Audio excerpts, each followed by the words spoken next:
Let's give our guests all the way from Cape Town, South Africa, a wonderful. And for those that brought them, thank you so much. God bless you. You may be seated for a moment. We praise God for his kindness and faithfulness.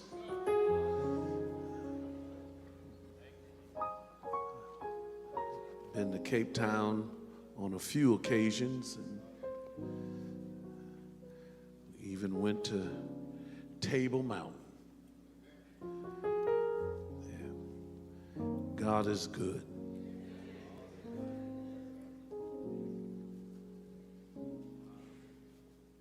We praise God for everyone that is in service, and we praise God for all of those that are watching by way of streaming. Let's give God praise for our cyber sanctuary.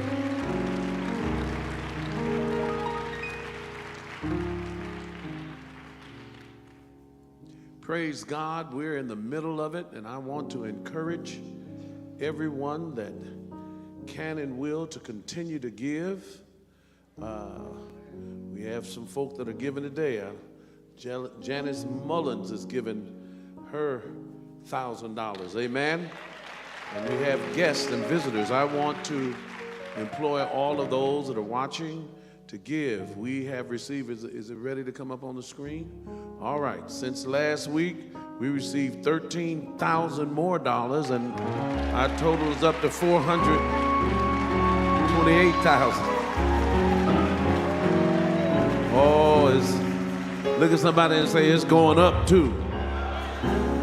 Trust me, you want to come back. We're going to keep making periodical updates, and I want everyone, you know what the goal is, and we're believing God for $1 million. Amen.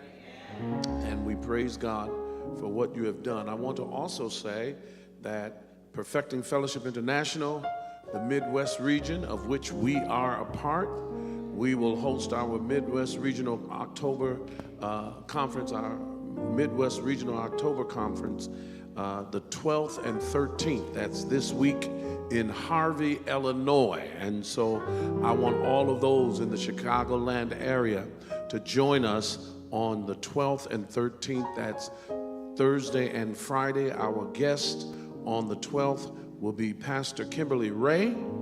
And we know God's going to speak. And on Friday, I will be speaking. So we invite everyone to join us. Those that are coming from Detroit, those that are coming from Toledo, those that are coming from the Midwest region of Perfecting Fellowship International. We want to meet up together. And those of you that are in the Chicagoland area, join me this Thursday and Friday at the Nehemiah Christian Center on this Thursday and Friday in Harvey, Illinois. Amen? All right, let's grab our Bibles and stand.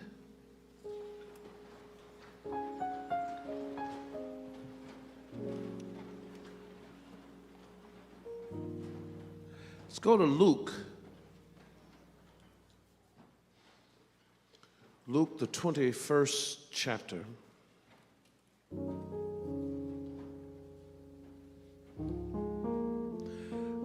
I'm going to begin reading at the 29th verse, and from the 29th through the 32nd verse. And then I'll go back to the 28th verse for our subject. Hallelujah. Those of you that are watching, I want you to get your Bibles and at home and turn with us. If you have Luke 21 and 29, indicate by shouting amen. Amen. Hear the beginning of the reading of God's word. And behold, he spake to them a parable. Behold the fig tree and all the trees. When they now shoot forth, ye see and know of your own selves that summer is now nigh at hand.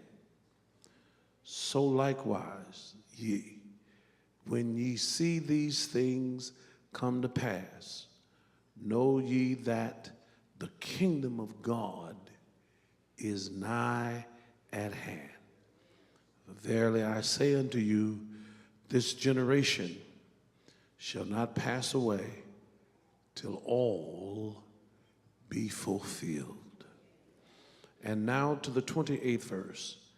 And when these things begin to come to pass, then look up, lift up your heads, for your redemption draweth nigh. So far, the text. Our subject, look at your neighbor and say, neighbor, we're real close. That's all I want to talk about today. You may be seated in the presence of the Lord.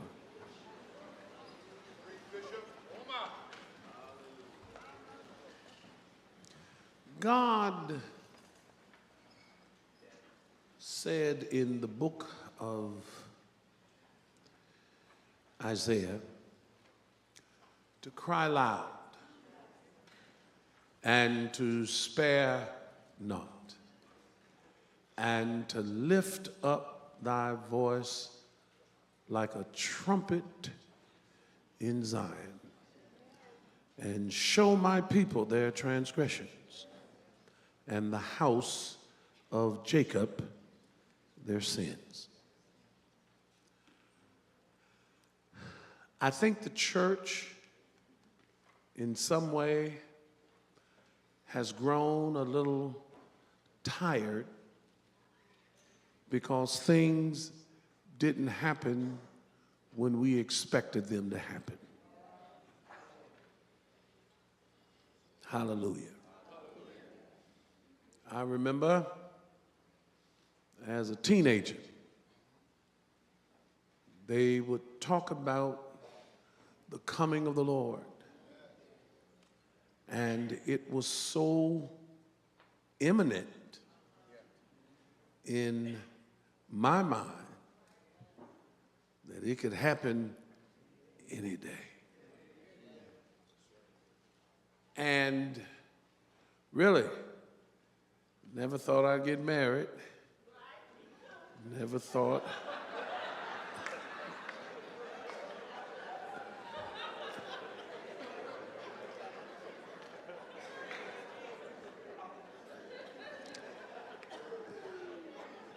Because I really thought Jesus would be back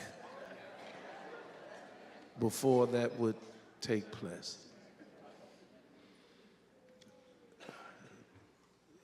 Coming out of the Six-Day War, Jerusalem in 1967, 69, those that were alive and saw Israel become a nation in 48. We just knew that the fig tree was budding. And so when things didn't happen in the immediate, we tend to stop looking with such expediency. Can I just talk to you today? Things can happen in Ukraine, things can happen in Korea, things can happen in Mexico, things can happen all over the world. And I would really implore you to read this 21st chapter of Luke and just run reference into Matthew 25 and 24. It's dealing with eschatology. It's dealing with the end times. It's dealing with the imminent return of the Lord Jesus Christ. Oh, y'all just sit there. I feel like preaching now. Really, nothing else matters if we miss the rapture.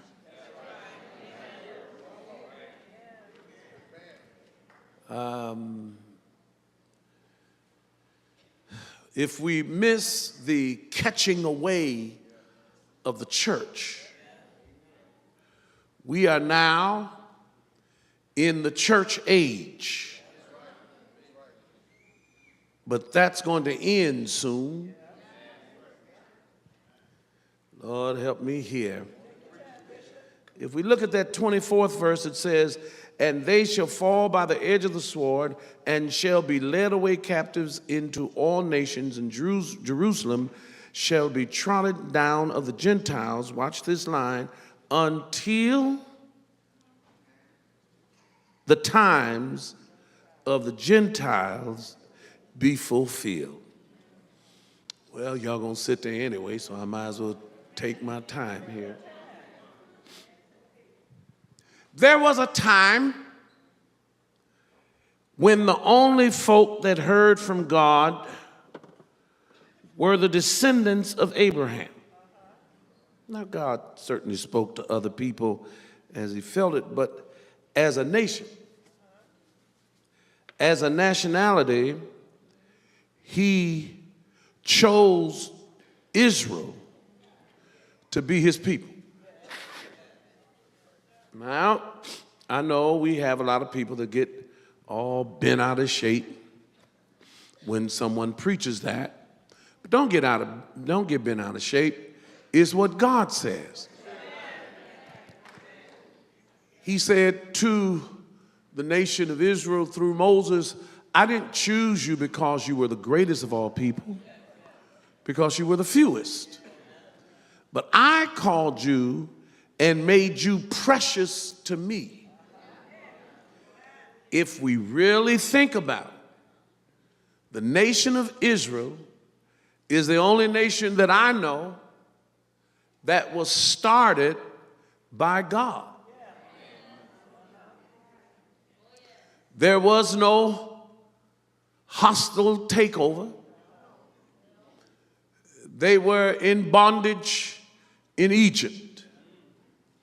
And God sent that great emancipator by the name of Moses and said, tell them that God said, Jehovah said, let my people go. And after he told Moses that, he said, and I'm sure he's not going to let them go. But I'm going to work some miracles. I'm going to work some things out where when I finish, he's going to let you go. He's not only going to let you go, but they're going to let you go and you're going to be loaded. You came in asking for corn because there was a famine, but you're going to leave out millionaires. And there's not going to be a fight. They're going to ask you to leave. And it's going to be so unique that even a dog won't wag his tail while you're going. There will be no barrier or friction. They will say, let them go. And they'll say, here, I got some money. Take this money. Here, I got some clothes. Take these clothes. I just want you to go, and I'm going to show you a land. Lord, help me here today. They are the fig tree. They are God's timepiece. And he set it up so that he could bring Christ into the world. Jesus didn't just show up. He came down through 40 and 2 generations. He started with Abraham, and God told Abraham that in thee shall all nations of the world be blessed. All nations of the earth are going to be blessed because of what's coming out of you. My soul says yes. What we have to understand is that Jesus' birthday was not his first earth day. He was set up from everlasting to everlasting. There is a pre-creatorial existence of the Word. In the beginning was the Word, and the Word was with God, and the Word was God. Jesus was prophesied in the 3rd chapter of Genesis that the seed of the woman would bruise his head. Hallelujah. And every generation after Abram, they began to look for the Messiah. And when they least expected it, Jesus, he showed up. Philip and Andrew ran, found Peter and them. Andrew told Peter, said, Peter, we found him. Who'd you find? We found the Messiah. We found the one that was promised us way back in our history. And now Jesus is telling them that there's going to be a day that I'm going to have to leave you all, and I have to go to the Gentile. Somebody say, preach, Pastor. Because it's only Jew and Gentile. It's only circumcision and uncircumcision. Now you may be from Africa, you may be from India, you may be from the Netherlands, you may be from wherever you're from, but God only sees it as circumcision and uncircumcision. And God says, the promise that I made to Adam, which was before Abraham, I got to fulfill. And so if we run the genealogy of Christ from Matthew, he starts with Abraham. But if we run it from Luke, you know, doctors are a little bit more detailed. We run it from Luke. Luke takes it all the way to Adam. And he says Adam was the Son of God. I wish I had time this morning. And so we see the unveiling, the unfolding of God's plan. It was not so one people would be preferred above another. It was because if he had not established the nation of Israel, he would not have a lineage from which Christ would come. You got to hear what I'm saying. He's the same yesterday, today, and forever. He's still saying, come out from among them.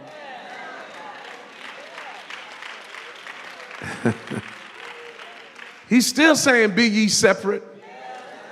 He's still saying, I'll sanctify you. And so he uses the nation of Israel to give us what he's doing. The prophets, they prophesied of a coming Messiah. Not only did they prophesy of a coming Messiah, they prophesied of the end of days. Hallelujah. If you study Daniel, if you study Ezekiel, they prophesied of what would come. And God cannot lie, and he cannot change. So every time something of significance that happens as it relates to Israel, it is a sign that we're closer than you think.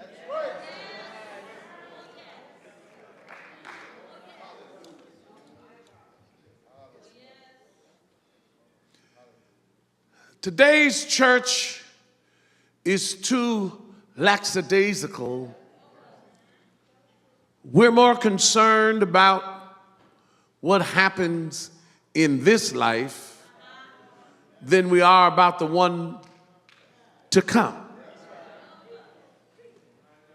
I used to hear the saints sing songs like, "The reason I live this life,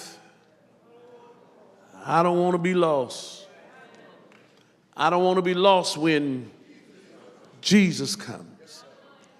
Then someone would pick up and say, "If I die now, then I won't have to die no more." And then a mother would get up and say, "I'm living to live again." The focus of the church should be on Christ, not how much money I can stow away, not how much fame I can gain, not how popular I can become, but is he coming back? Now, some people don't appreciate. As a matter of fact, when we read what Peter had to say, Peter said they're saying that he's not coming back, that it was a farce, that it's not going to happen. And he reminds us, I hope I'm not boring you. He reminds us in 2 Peter 3:9 that the Lord is not slack concerning his promise, as some men count slackness, but is long suffering to usward, not willing that any should perish. God doesn't want anybody to be lost.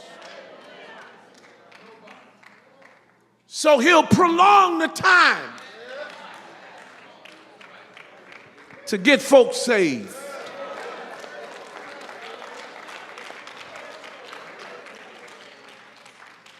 He writes in that same chapter saying, "Where is the promise of his coming? For since the fathers fell asleep, all things continue as they were from the beginning of creation. For this they willingly are ignorant of, that by the word of God the heavens were of old, and the earth standing out of the water and in the water." They're willingly ignorant. They don't want to believe that God created all things. And so therefore, they don't want to believe that it's all going to end. So now we're fighting to keep the planet because of emissions and the hole in the ozone layer. That ain't how the world going to end. It's going to expire because God said it was going to expire.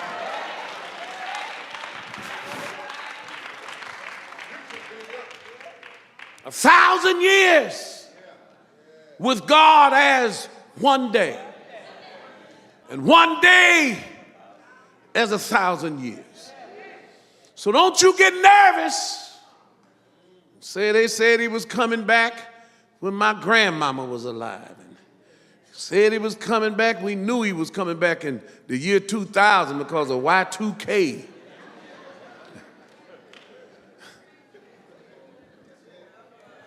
I told folk he ain't coming back then. So they said, don't say that. Don't say that. I can say that.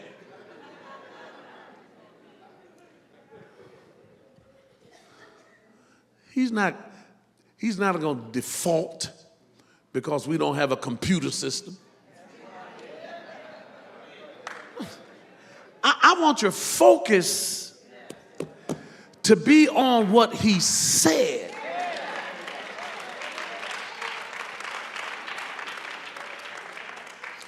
That 33rd verse of the 21st chapter, heaven and earth shall pass away, but my words shall not pass away. Whatever God said has to come to pass. And it has to come to pass just like he said it. I know people get nervous and scared. And you shouldn't get nervous or scared. You just ought to get prepared.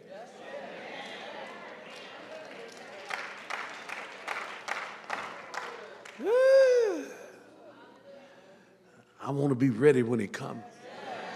Let me change that statement. I'm going to be ready when he comes.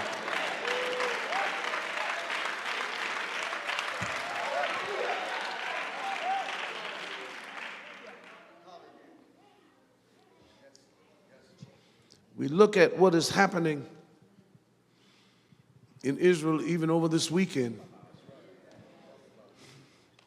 And it reminds me that I need to tell you he's coming.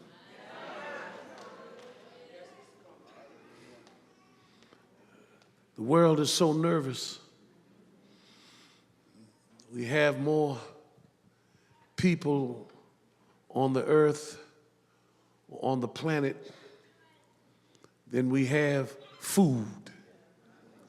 What's going to happen? With the climate changes, folk are nervous. So now they think they're going to go into heaven and tear that up.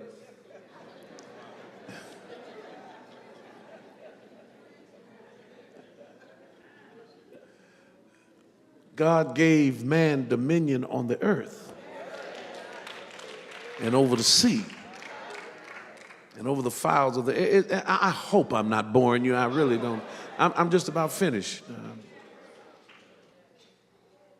And so as we see nation against nation, kingdom against kingdom, as we see war, and as we see pestilence,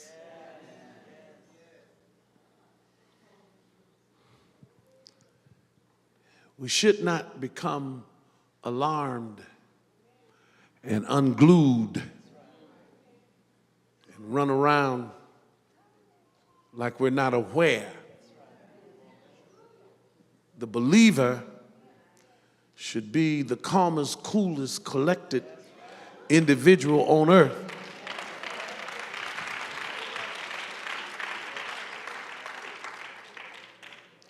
The reason being is because we already have a word.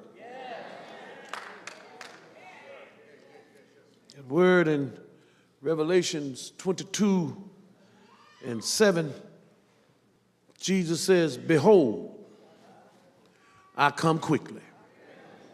Lord, have mercy. Blessed is he that keepeth the sayings of the prophecy of this book. Hallelujah.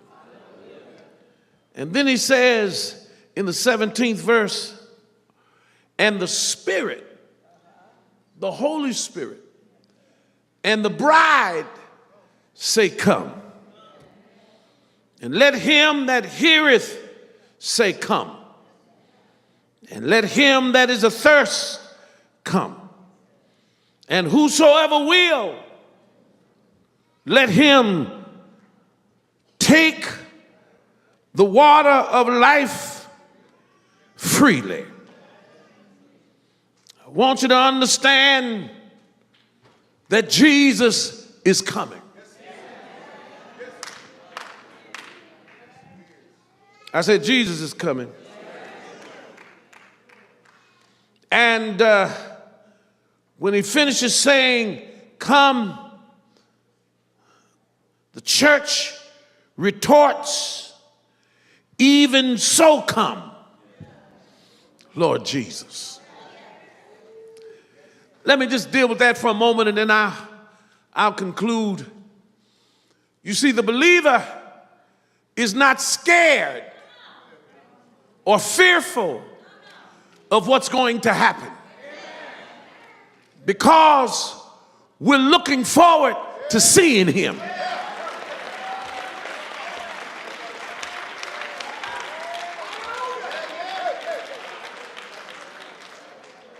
My soul says yes. Actually looking forward to the day that the Lord comes back. Y'all didn't get happy enough for that one. Want you to understand that as he comes, in that 20th verse he said, he which testifieth these things saith, surely I come quickly. Amen. Even so come, Lord Jesus. What do you mean? Come quickly.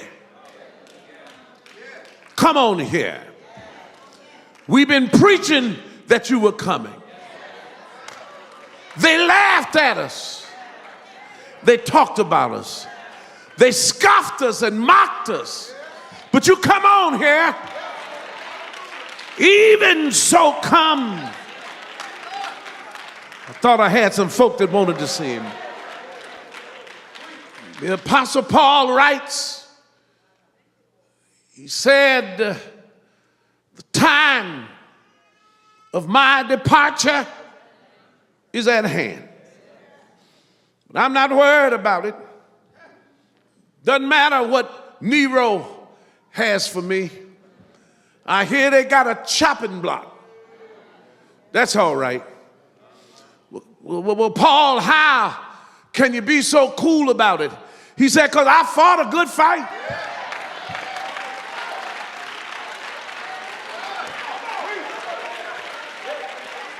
I kept the faith. And I finished my course. He said, and now there's going to be a crown laid up for me. I haven't done all of this in vain. There is a crown laid up. Somebody hit your chest and say, for me, for me.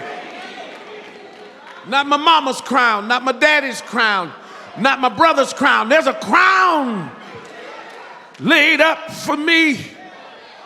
And then he writes and includes me in that letter and says, not for me only, but for all those that love his appearing. See, the believer is not running from God. The believer is running to God. We're not running away from God. We're running toward God. And the hymnologist said, oh, I want to see him.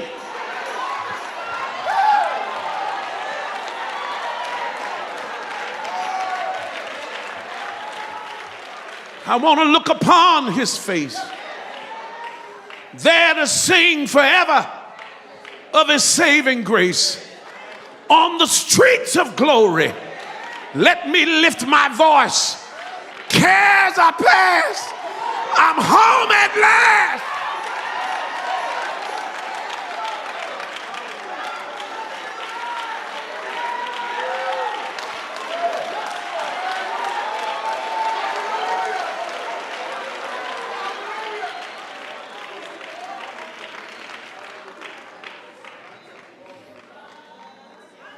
Paul said, and I'm finished, those that fall asleep shall not prevent those which remain. In other words, my hope is not in the fact that someone that I thought would not die, dies. My hope is in the Word of God. So even the fathers that have gone to sleep, get rid of the healing. I ain't gonna be able to take much more. Even though folk that I thought would be around have gone by way of the grave, it does not discount or lessen the Word of God. Keep trying to tell you that time will either be your ally or your enemy.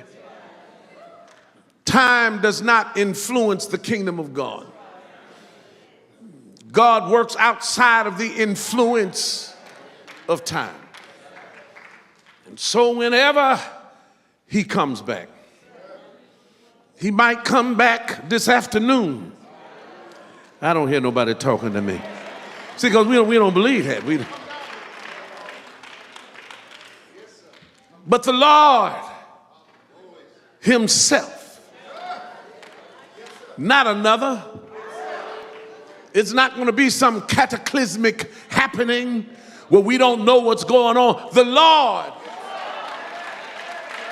himself shall descend from heaven with a shout, with the trump of God, and with the voice of the archangel. And the dead in Christ shall rise first, and we which are alive and remain shall be caught up to meet the Lord in the air. And so shall we ever be with the Lord. Look at your neighbor and say, neighbor, it's just about that time that the Lord is getting ready to shout from heaven, and everybody that died in the Lord is going to shake off the shackles, and they're going to be glorified with a new body. Say yeah, say yeah.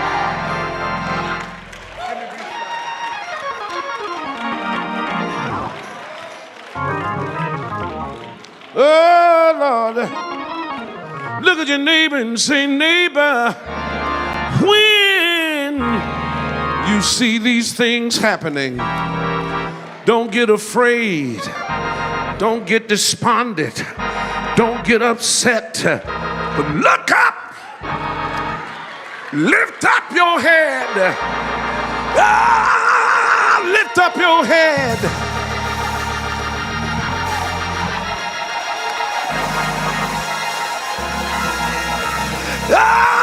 Lift up your head. Look at your neighbor and say, lift your head, lift your head up. You ain't got no business walking around. Did you hear what happened? Did you hear what happened? Did you hear what happened? Lift up your head. Lift up your head. Your redemption.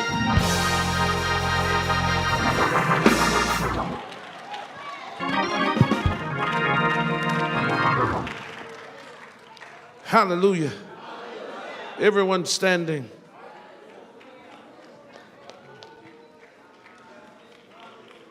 The church of the Lord Jesus Christ is the only entity that God left to regulate what happens in the world.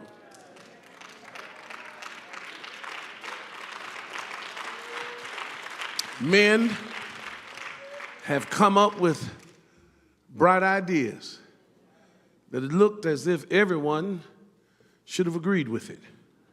So we have the United Nations.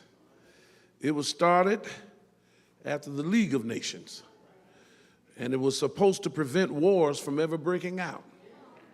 Well, how could that be? And Jesus said there was going to be wars and rumors of war. We have NATO, which is supposed to defend against nuclear warfare. But how can you do that? That's the reason the church is the only entity that is bulletproof. Because Jesus said, upon this rock, somebody holler back, did say it.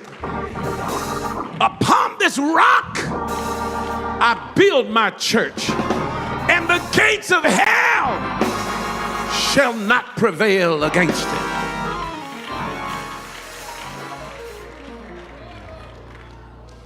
Lift up your head.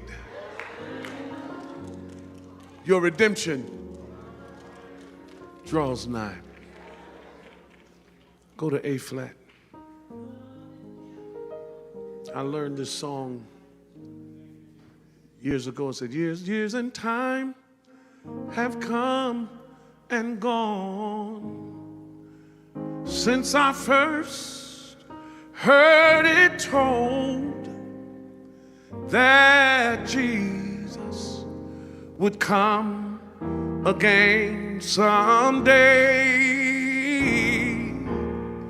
And if back then it seemed so real, I can hardly help but feel how much closer his coming is today.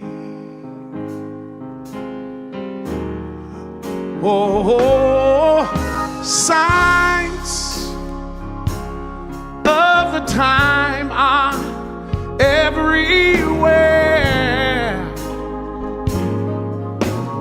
There's a brand new feeling in the air.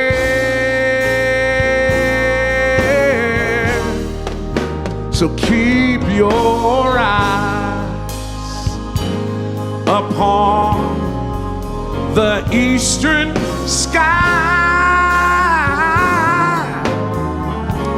Lift up your head, your redemption draw nigh. If you know it in the choir, if you know it, help me sing. Signs of the time, come on. Signs of the time are everywhere.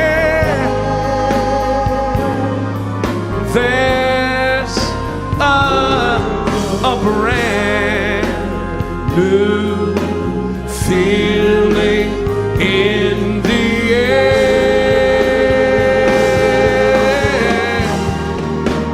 Keep your eyes upon the eastern sky. Lift up your head, redemption draw nigh. Lift your hands, lift your hearts. Father, we have become slowful,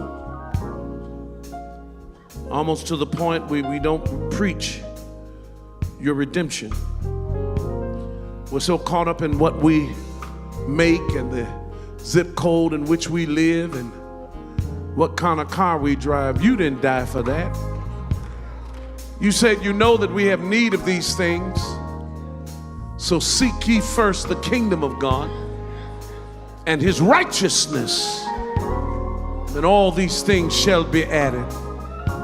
Father, I pray today that you would touch our hearts in a way that we would be looking for your coming. In Jesus' name, would you put those hands together and give God praise? If there's someone here that says, Pastor Winans, I want to be saved. Listen, you don't have to be ashamed. Because what I want to tell you is if you miss him, nobody gonna be able to take and say, but Lord, I let them in because I messed them up. That's not gonna happen. If you do not have the saving knowledge of Jesus Christ, if you don't know him as Lord and Savior, then why don't you make your way down this aisle? Find you the nearest aisle. If you're in the balcony, we'll wait for you. You don't have to leave here. Oh, come on, church. Come on, church. Come on, church. There's some more that need to come. Your redemption.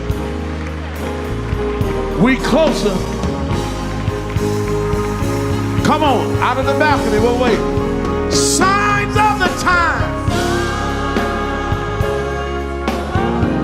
are everywhere. There's a brand new feeling in the air. There's a brand new feeling in the air. Anyone else? Keep your eyes upon the eastern star. Lift up your redemption. Draw. And everybody say yeah.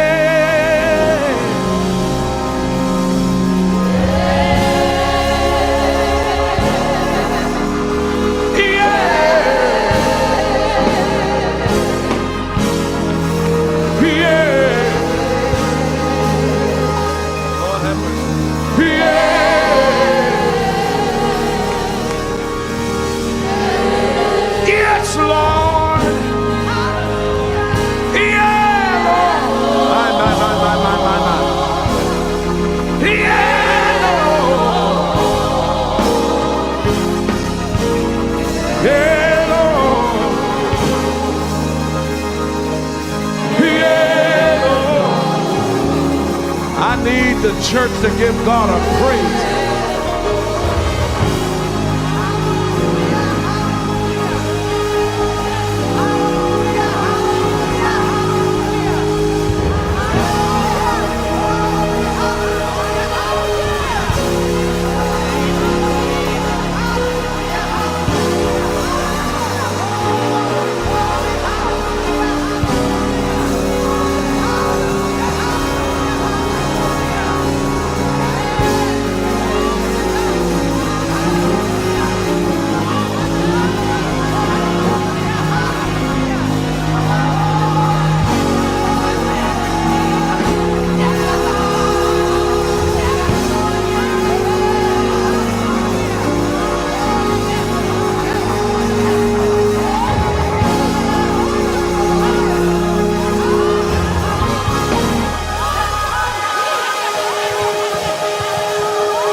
He's coming back again. I want to be ready. Help me. I want to be ready. I want to be ready to walk in Jerusalem just like. Say it again. I want to be ready.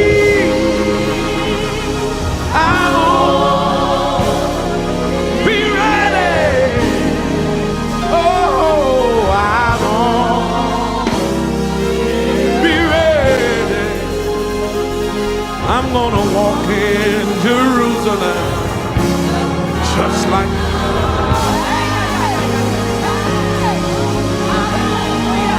Hallelujah! Hallelujah!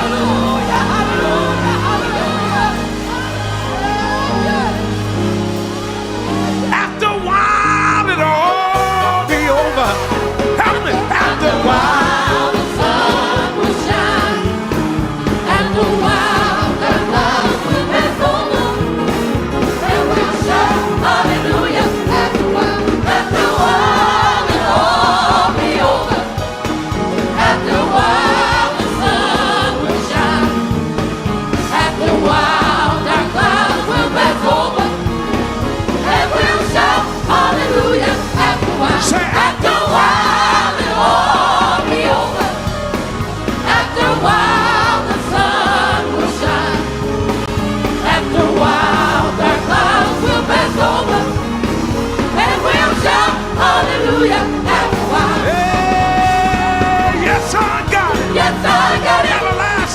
Everlasting life. Yes, I got it. Yes, I got it. Everlasting life. Everlasting life. Yes, I got it. Yes, I got it. Everlasting life. Everlasting life. Yes, I got it. Yes, I got it. Yes, I got it. Yes, I got it. Yes, I got it. Yes, I got it. Yes, I got it. Yes, I got it. Everlasting life. Everlasting life. Everlasting joy. Everlasting life. Everlasting peace. Everlasting life. Everlasting life. Everlasting life. Yes, I got it. Yes, I got it. Yes, I got it. Yes, I got it. Do you have it? Do you have it? Do you have it? Do you have it? Everlasting life. Everlasting life. Everlasting life. Everlasting After a while, it'll all be over.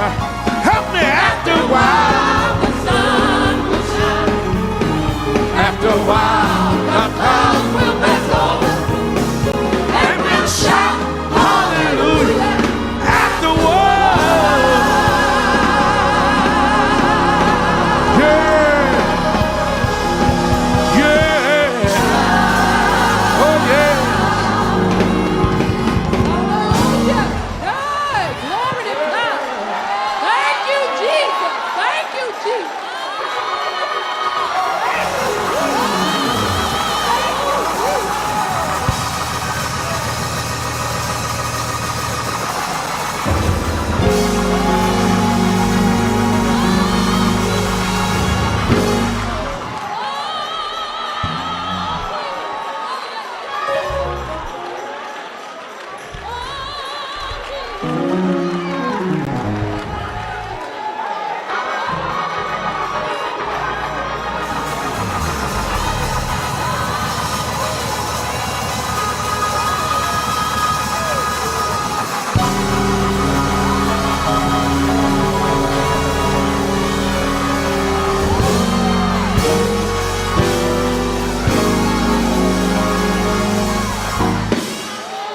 They were stoning Stephen.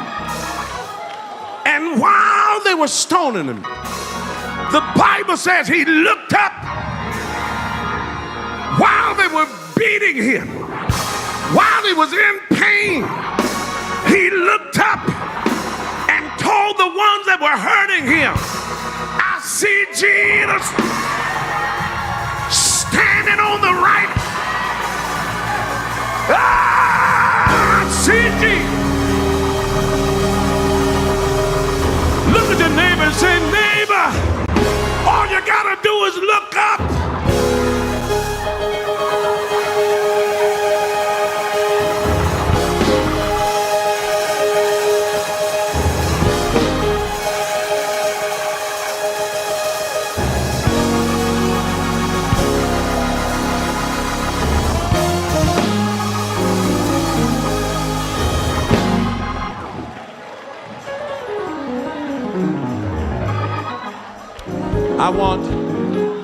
We all tithe here at Perfecting Church. I said we all tithe here at Perfecting Church. So I want everyone to tithe, and I want you to give an offering. Those of you that are giving for the day of giving, the ways to give are going to appear on your screen. Hallelujah. You can give through Zelle, you can give through Cash App, you can text to give, or you can give check, a cash, a money order. I want everybody to give today. Come on, Elder Healy.